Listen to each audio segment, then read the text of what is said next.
उत्तर भारत में गर्मी का कहर जारी है। इस भीषण गर्मी और गंगा नदी के कम होते जलस्तर के कारण जल में रह रहे जीवों की जान खतरे में है। पानी में लगातार हो रही ऑक्सीजन की कमी से तलहटी में रहने वाले जीव जंतुओं को ऑक्सीजन पर्याप्त मात्रा में न मिल पाने के कारण उनका जीवन संकट में है। उत्तर प्रदेश के काशी हिंदू विश्वविद्यालय की ओर से जारी किए गए एक अध्ययन के मुताबिक कानपुर और कन्नौज तक गंगा के ऑक्सीजन लेवल में काफी कमी है, जिसके कारण गंगा की तलहटी पर रह रहे जीवों का जीवन जीना बेहद मुश्किल हो गया है। गंगा नदी में जलस्तर अगर ऐसा ही बना रहा तो नदी में रहने वाले जीवों का बच पाना मुश्किल ही नहीं नामुमकिन हो जाएगा। बीएचयू के वन विभाग के प्रोफेसर डॉक्टर जितेंद्र पांडे और उनकी टीम ने हाल ही में गंगा की स्थिति पर 3 साल तक का अध्ययन किया है।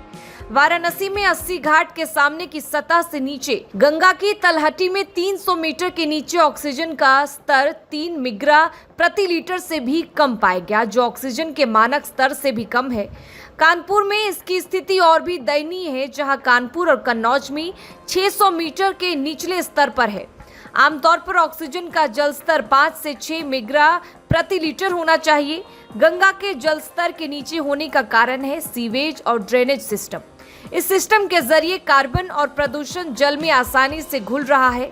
बढ़ते प्रदूषण से गंगा नदी की स्वच्छता खत्म हो रही है और ऑक्सीजन का लेवल कम हो रहा है। कम होते ऑक्सीजन से जल में रहने वाले जीव मर रहे हैं। गंगा का साफ जल लगातार प्रदूषित हो रहा है। देश के अलग अलग हिस्सों में बहने वाली नदी का जल जो कभी लोग डायरेक्ट अपने रोजमर्रा में इस्तेमाल करते थे, लेकिन अब ऐसा करना अपने जीवन के साथ खतरा मोल लेने जैसा है, क्योंकि ना तो गंगा का जल पहले के जैसा साफ रह गया है और ना ही लोग इस ओर ध्यान दे रहे हैं। और इसके साथ ही सरकार, इससे जुड़ी तमाम सरकार की योजनाएं भी हैं, वो जमीनी स्तर पर काम बिल्कुल भी नहीं कर रही है।